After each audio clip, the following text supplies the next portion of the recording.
हाय, hello.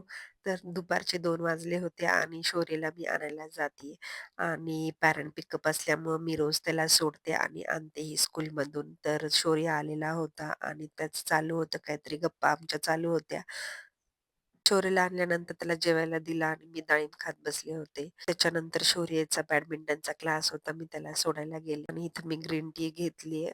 आज मी अळूची वडी करणार होते, तर बघू त्यासाठी काय-काय लागतं. मी अगोदर बेसन पीठ घेतलं, त्यामध्ये कसुरी मेथी आणि जिरे, धन्याची पावडर टाकली, मीठ टाकलं थोडंसं आणि त्याच्यामध्ये तीळ टाकले.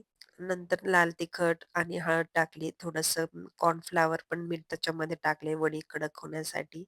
आणि हळद वगैरे टाकून लाल तिखट टाकलं. हिरवी मिरची टाकली नाही कारण शौर्य हिरवी मिरची खात नाही.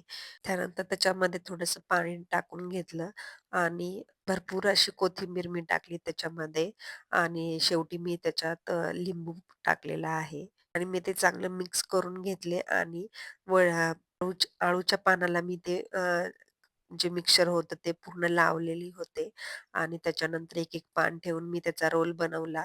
मग हे सगळं मिश्रण मी लावून घेतलं पानाला आणि रोल करून मी वाफायला ठेवलं होतं. वाफवून झालं होतं. नंतर मी थोडं बाहेर गेले होते. तर मला 2-3 कामं पण होती.